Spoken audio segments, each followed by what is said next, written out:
जैसलमेर जिले के पोखरण उपखंड में नगरपालिका चुनाव की प्रक्रिया के बीच मतदाता सूची को लेकर कांग्रेस कार्यकर्ताओं ने गंभीर आपत्तियां जताते हुए निर्वाचन अधिकारी को ज्ञापन सौंपा है।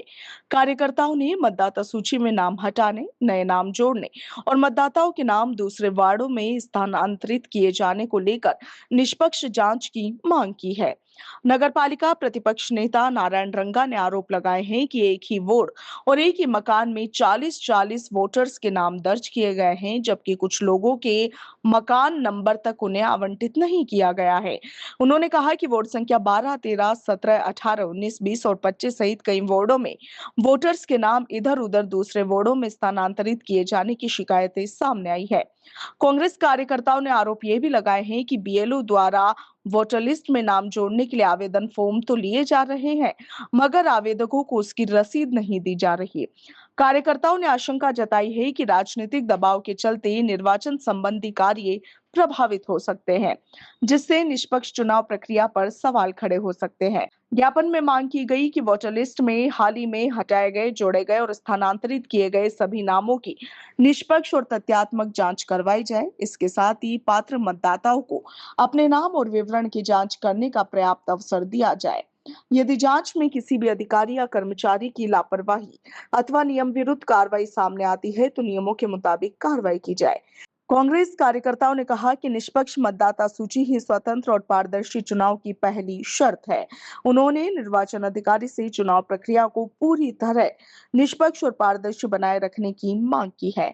उन्होंने और क्या कुछ कहा है, सुनिए।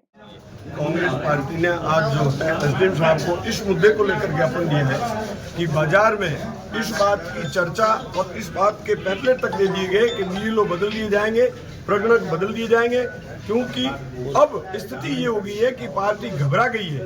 घबरा करके इस डिसीजन पे पहुंचे हैं कि जीत कैसे सकते हैं। तो एक ही वार्ड में, एक ही मकान में 40-40 वोट, एक ही मकान में 5-6 हिंदू, 5-6 मुसलमान, इनको मकान नंबर तक नहीं मिला।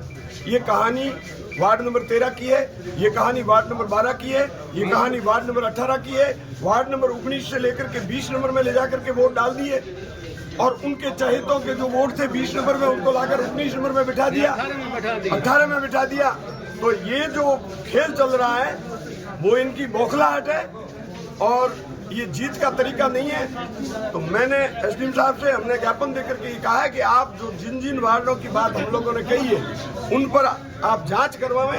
एसडीएम साहब, तहसीलदार साहब को, पटवारी जी को, जिनको भेज करके जांच करावें कि आप वोटरों के जो परिवार है वो कहाँ रह रहे हैं, जिन घरों में, जिन वार्डों में नाम लिखे हैं उनमें उनका कभी गली का भी पता नहीं। उनकी पत्नी को भी पूछोगे तो पता ही नहीं है कि मैं चौधरियों की गली में रहती हूँ, क्योंकि वो कुमारों की मोहल्ले के कॉर्नर पे रहती है।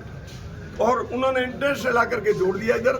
तो ये 18 की, 13 की, 19 की, 20 की, 17 की, 25 की, हर वार्डों की ये स्थिति इन्होंने ऐसी करके रखी है। और यदि एसडीएम साहब ने आश्वासन दिया है कि जिन जिन वार्डों के हमने नाम लिखे मैं जांच करवाऊंगा, बीएलओ को बुलाऊंगा। मैंने कहा बीएलओ की बोलती बंद हो जाएगी। सभी को कहते हैं जुड़ने बंद हो गए, सभी को कहते हैं कि हमने पन्ने दे दिए, पन्ने की रिसिप्ट किसी को देते नहीं है, जबकि पर्ची देने का पूरा नियम है। कैसे पता चलेगा? 2 दिन पहले आप कहोगे कि वोटर लिस्ट आ गई, हम देख करके हाथ पग भूल जाएंगे कि हमारे तो वोट ही नहीं है। जिन्होंने मेहनत की, जो जीतने की कंगाल में, उसको ये हराना चाहते हैं। तो ये नीति बिल्कुल गलत है और इसका जब पता चल जाएगा तो हम इसके लिए उग्र आंदोलन करेंगे और पूर्ण भूख हड़ताल तक करेंगे कि तरीका सही नहीं है। एसडीएम साहब ने कहा है मैं इसकी जांच कराऊंगा, देख लेते हैं 2-3 दिन में क्या होता है। तो 2-3 दिन के बाद में फिर क्या होगा तो पता चल जाएगा कि